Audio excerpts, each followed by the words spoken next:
Itu tadi beberapa yang kami ambil dari pemeriksaan saksi eh, Afung soal proses penggantian DVR CCTV di Duren 3. Begitupun tadi ada alat bukti yang ditunjukkan ke depan majelis hakim. Kembali kita akan berbincang siang ini dengan pengamat hukum pidana Universitas Tarumanegara Heri Firmansyah.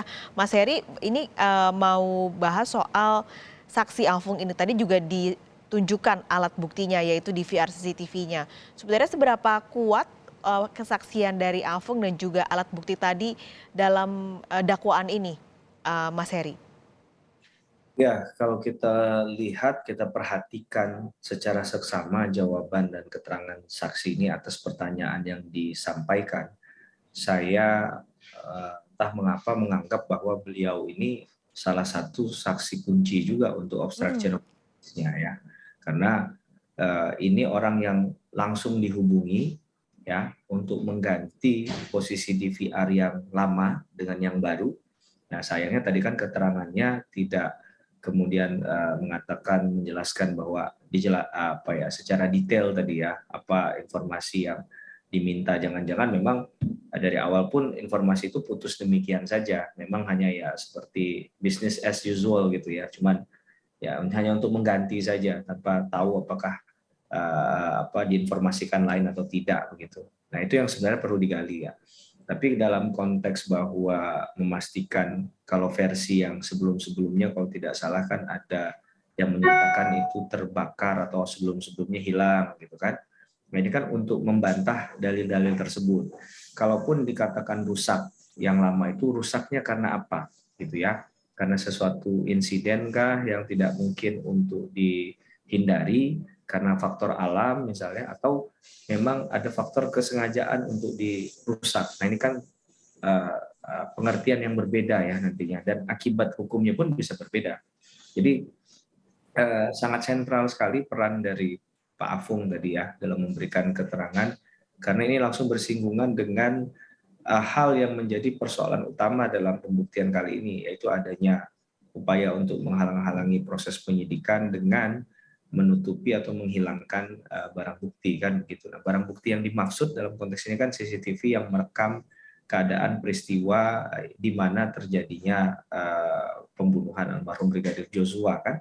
Jadi poinnya di situ ya, sehingga saya katakan tadi sekali lagi bahwa apa yang disampaikan ini sangat penting untuk kemudian dicermati, dan mungkin bisa porsinya lebih lama ya menurut saya, dibandingkan dengan saksi-saksi lain. Kita lebih ingin lebih banyak lebih tahu terkait dengan apa yang kemudian menjadi penyebab digantinya tadi, siapa saja yang berperan dalam proses yang diketahui oleh saksi, yang mengontak, yang kemudian tadi ada yang membayar begitu kan, yang kemudian juga ada yang mengarahkan ke sisi A, B, C terkait dengan CCTV tadi. Ini kan penting untuk mendapat kejelasan informasi secara utuh gitu. Oke, meskipun tadi nama yang disebut baru satu ya, terdakwa Irfan Widianto, tapi pastinya atau perannya ini akan sama pentingnya untuk terdakwa-terdakwa lain di kasus obstruction of justice. Betul, betul. Ya, tanpa menafikan peran dari saksi lain ya. Saksi yang lain kan juga sebenarnya pasti sudah di-mapping. Begitu juga kalau kuasa hukum menghadirkan saksi, pasti kan punya tujuan ya. Dalam semua proses yang terselenggara ini, saya yakin dan percaya bukan tanpa satu tujuan tentunya untuk menghadirkan keterangan saksi tadi.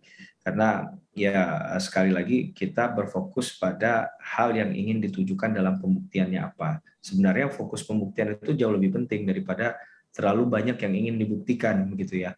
Jadi kalau biasanya dalam proses-proses seperti ini, mereka akan memilih poin yang kira-kira penting saja, satu atau dua poin tadi.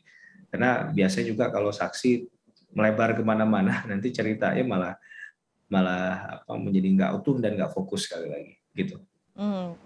Apa namanya, jadi karena terlalu banyak kesaksian yang disebut, apalagi ini tadi kan ada 10 saksi plus tambahan 3 dari minggu lalu. Mas Heri boleh sedikit soal tadi eksepsi, tadi sudah ada tanggapan juga dari jaksa atau dari kuasa hukum Baikuni, sempat menyebut soal aturan prajudisial yang belum berlaku, itu apa Mas Heri? Iya, tadi kan mungkin bicara dalam konteks banyak aturan undang-undang, ada mungkin peraturan teknis ya, yang mungkin kalau dilihat dari segi tahun, kalau nggak salah saya tadi terdengar 2022 ya Bapak Skalis ya. Jadi seakan-akan dianggap kalau 2022 ini keberlakuannya dengan sidang ini kapan secara efektif gitu kan. Keberlakuan efektif suatu aturan itu kan pada saat diundangkan. Nah, biasanya ada memang tahap sosialisasi sebelumnya dan juga setelah undang-undang itu diundangkan. Biasanya masa berlakunya itu 2 tahun untuk dalam proses tadi ya. Tapi sekali lagi bahwa dalam konteks ini kan yang mau coba digeser ini kan satu ranah administrasi. Kalau saya tidak salah ya dari apa yang tadi disampaikan oleh salah satu kuasa hukum terdakwa, itu kan untuk menggeser bahwa ini ranah administrasi bukan ranah hukum pidana. Nah, tanpa bermaksud membela, tapi dalam konteks keyakinan atau pemahaman saya bahwa kasus ini bisa saja mau ditarik kemana-mana, Mbak. Karena administrasi bisa dicarikan dalilnya. Tapi persoalan ya, kasus ini kan sudah ada terdakwanya, gitu ya. Sudah melalui proses lidik, sidik begitu, bahkan naik ke tahap persidangan. Maka rasa-rasanya kok agak terlalu simpel untuk sangat menyederhanakan bahwa kasus ini jadi masuknya ranah administrasi. Hmm. Jadi memang tadi penjelasan peran, sejauh mana peran si A, peran si B dalam konteks ini. Tapi ya namanya pembelaan kan boleh saja Mbak mengatakan bahwa ini nggak tepat jadi ranah hukum pidana, ini adalah ranah administrasi, sehingga tadi dikatakan kalau sifatnya administrasi kan biasa formalitas yang diuji di situ. Maka belum masuk ke konteks bahwa ini adalah satu bentuk pidana atau bukan. Nah, yang dilupakan, yang tidak disampaikan utuh tadi adalah proses ini sudah masuk proses penyidikan dan orang-orang yang disebutkan di dalam proses persidangan ini semua kan juga sudah di BAP, sudah dilaksanakan hukum acara pidananya. Nah, kalaupun seandainya ini linear dengan cara pikir awalnya, menurut saya ini bisa fight-nya mungkin juga di pra peradilan awalnya. Tapi kan dari kemarin tidak ada satupun terdakwa yang mengajukan pra peradilan ya. Tuan Kuhap pasal 77 sampai 83 KUHP itu kan memberikan ruang untuk diujinya sah tidaknya penangkapan, penahanan, penghentian penyidikan, ganti kerugian dan rehabilitasi.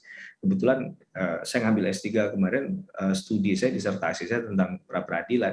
Nah, kenapa kemarin itu tidak coba di-challenge di pra peradilan? Salah satu objek pra peradilan yang diluaskan sekarang ini, salah satu objek yang menarik adalah penetapan tersangka.